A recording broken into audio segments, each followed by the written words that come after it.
Hello everyone and welcome now to game 3 in the set between YoeIM's Ian versus YoeIM's Hui here on Belshir Vestige. I had to do a little bit of thinking right there. Hui is spawning as the red Protoss player on the bottom right hand side of the map. YoeIM's Ian spawning as the blue Zerg. Zerg versus Protoss in this best of 5 extended series, with Ian taking game 1, but Hui coming back and taking game 2 in impressive fashion. Will he be able to do a repeat here in game 3? So far, we see that Hui is pretty much opening up with the same strategy that we've seen in the previous 2 games. Low ground pylon, probe, warping in that pylon and then making its way back over. Meanwhile, Ian is pretty much just gonna be sticking to, I think, what he knows best as well. Just training up a lot of drones, trying to get his economy up and going.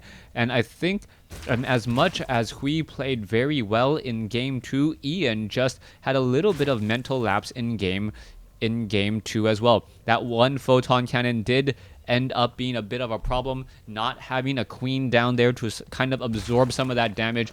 The number of photon cannons he allowed Hui to get, that all came back to haunt him. And then Ian, all he could really do was try and get banelings, bust open the front door, and take the game that way. Obviously, that did not work out, as now Ian is going in once more for a spawning pool first. Meanwhile, it looks like Hui is actually going for a Nexus first this time around. And with that Nexus first, it means that he is not going for any Forge antics. You can see no pylons, not even a probe halfway across the map just quite yet, as the spawning pool will be completed now. What is the follow-up plan? What is in store for us, as we do see a Forge now up and ready to go? It will be up in about 35 seconds. Oh, yep, 35 seconds right as I started it. My timings are good. And it looks as though Ian is just getting a good scout onto Hui right now. Now, early stages in the game, so far both of the games have been rather short and sweet, so to speak.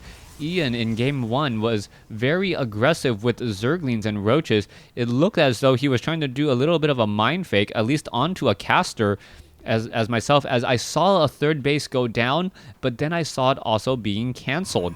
So with that cancellation, he went quickly into just a whole bunch of Zerglings and Roaches, found out that his opponent had gotten a lot of Void Rays, and then said, you know what, I will just train Zerglings then. Alright, is the Zerglings... Oh, the Zergling is going to make its way in. 4 Zerglings already inside. This is going to be rather bad news, and this game may fall apart before it even gets started. Yes, 1 photon cannon down, 2 photon cannons down, as the Zerglings are just running across the map. This is a horrible way to leave the Season 2 during your elimination match. You needed to pay attention, and it looks as though, oh, can we get this 1 pylon down? If this pylon does go down, this is going to pretty much be the end of it. No, it is not going to fall. The probes are there in time to clean up the Zerglings, but we also have to remember that a lot of mining time was lost.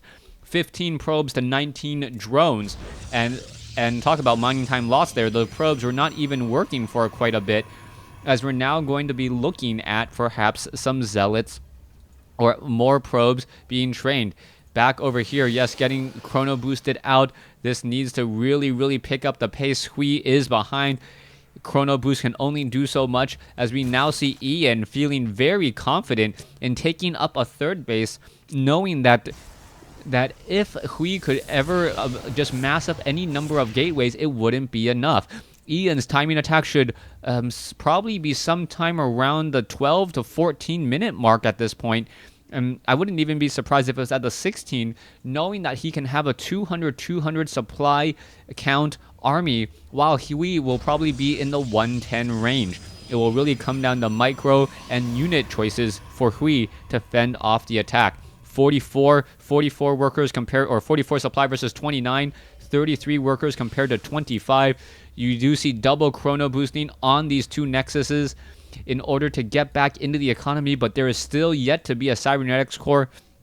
It needs about another 15 seconds or so, as this third base is already getting ready to go. You can see a creep tumor being laid down, and Ian feeling extremely confident that he can saturate off of these 3 bases and then push out. All right, Ian playing a little bit conservatively first, getting a Roach Warren down, wanting to make sure that if his opponent does try and go just for a lot of gateway units, he is able to stop that. 33 probes compared to 45 drones. Drone count and drone production still looking pretty good off of all of these bases.